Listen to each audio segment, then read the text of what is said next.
said to me when I was young, things were a lot easier than what is expected of you nowadays on a guitar. My first solo I ever played was this.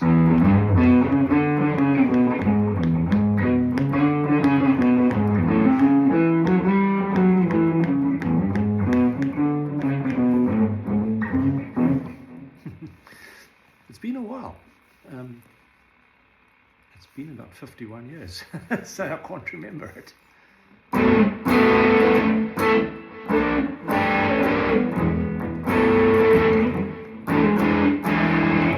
Enough of that.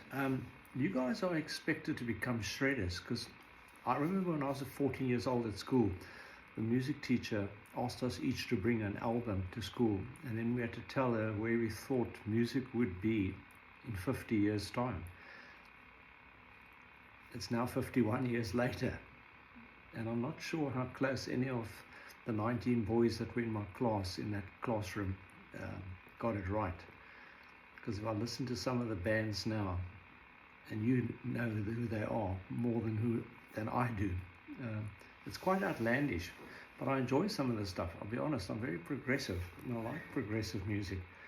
But you've got to get the building blocks right if you want to be a super shredder. And my channel, you're watching Mike the Brain 5538 channel on YouTube.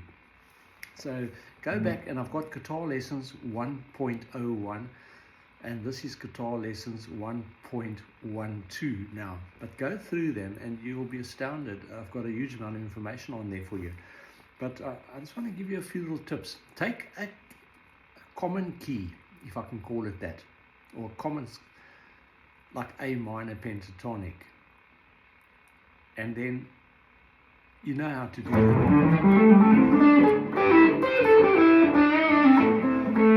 You know how to do that blues bass stuff, but now you've got to start moving 3 notes per string, all 5 positions, 3 notes, 4 notes per string stuff.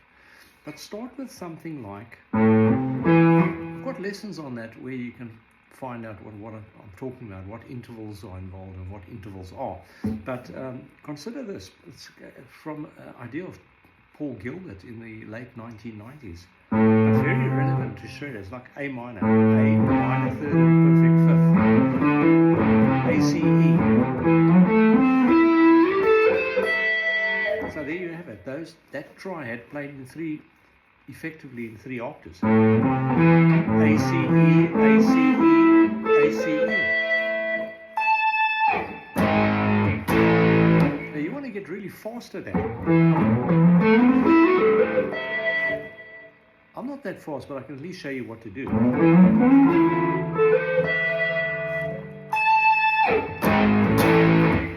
Ending it off with a major 7th, the A flat to the A. And take another one, like D minor triad, D, F, and A.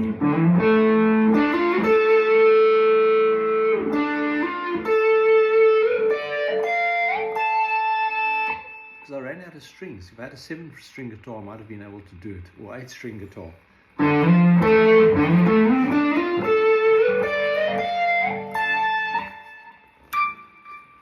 Okay, so it's just an idea, but you've got to get really fast at it.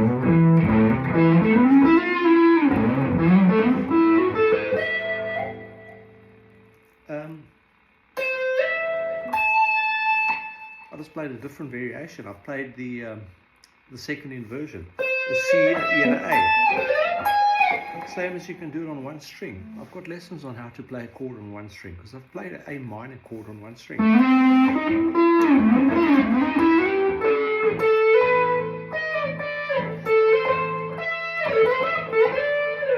Okay, all A, C, E, the triad of A minor.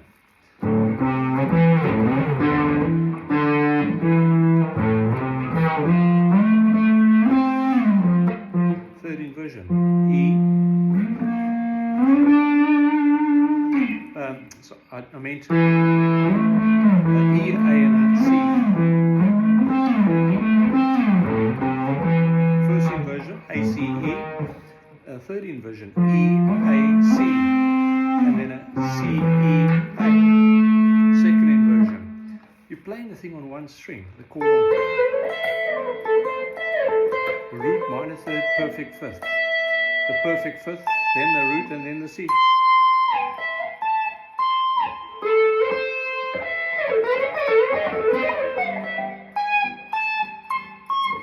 You can get your hands used to these things. And obviously I need to practice some more because I don't play like this.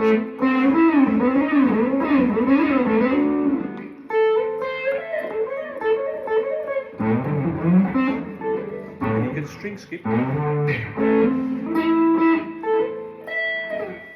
Just for practice, to get your minor third and your perfect fifth interval. And then bring in those fingers to hyperbeat. You know.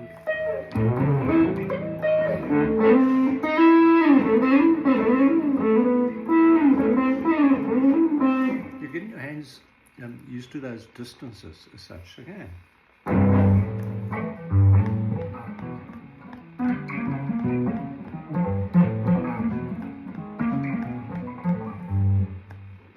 As I said, it was a lot easier in the old days because you expected to do all sorts of miracle things now.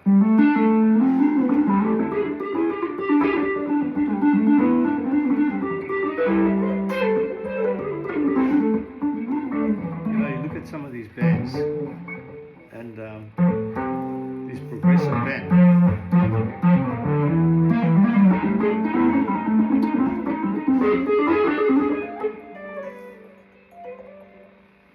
You'll see some of that sort of stuff.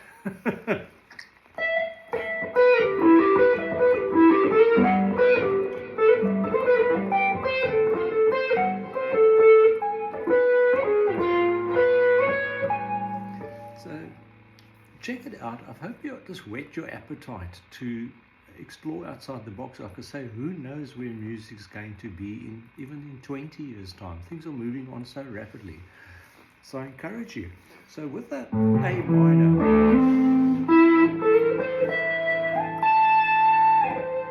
look at all the different places you can find A, C, and E.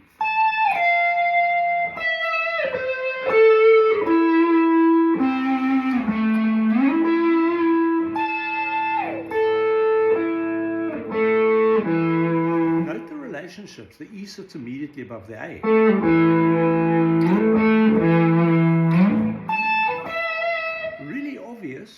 But just try and memorize that because it might help you. And note that the A sits 2 frets back from the E.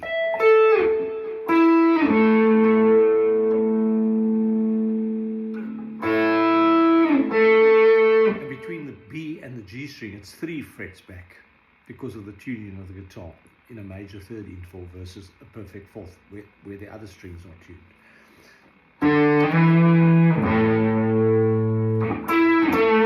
These are all these little techniques you can use to navigate the fretboard. Take it serious. A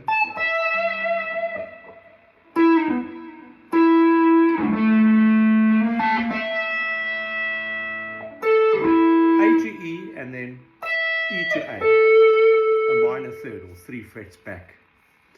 Things like that. And then you can take that to D.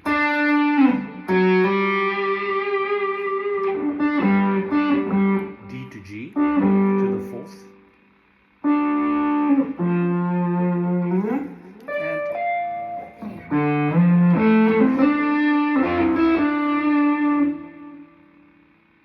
the more relationship information you give your brain, the more it's going to love you when you solo on an improvised basis. And that's where you want to be. It's like giving a kid a coloring book and a lot of different colors to color in with, and then make your own art from it.